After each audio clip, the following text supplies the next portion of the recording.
नमस्कार मित्रांनो, आज आपण पाहणार आहोत आता या महाराष्ट्रामध्ये नुकताच गाजत असलेला मुद्दा म्हणजे दूध भेसळ.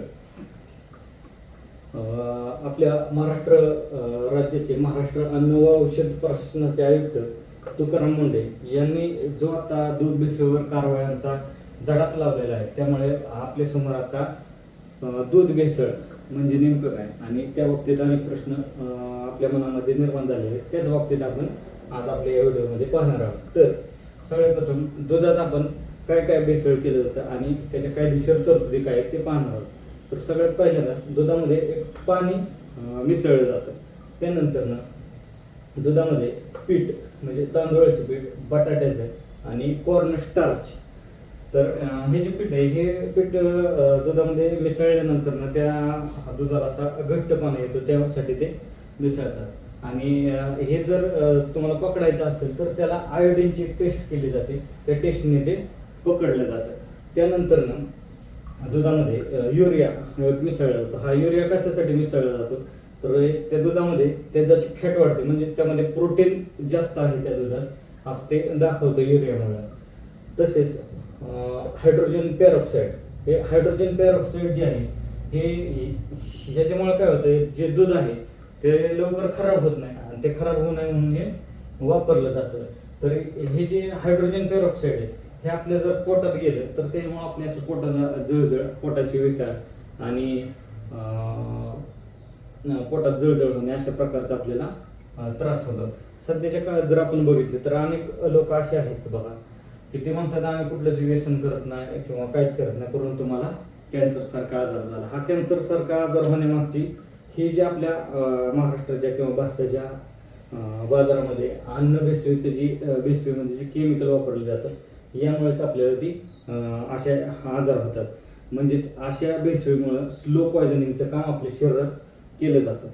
तर यासाठी आपल्या भारतीय कायदा काय सांगतो, याला आळा घालण्यासाठी काही कायदे पण केलेले.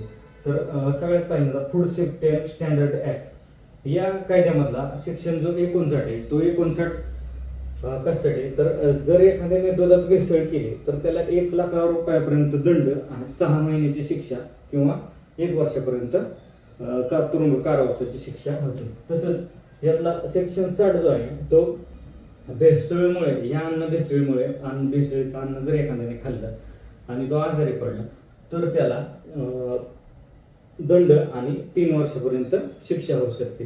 तसेच सेक्शन 61 यामध्ये असं सांगतो, जर एखाद्या व्यक्तीने असं भेसळीचं अन्न खाल्लं तर त्याला आणि तो मृत्यू झाला त्याचा, तर अशा आरोपीला जन्मठेपेची किंवा कमीत कमी 7 वर्षाची शिक्षा होऊ शकते.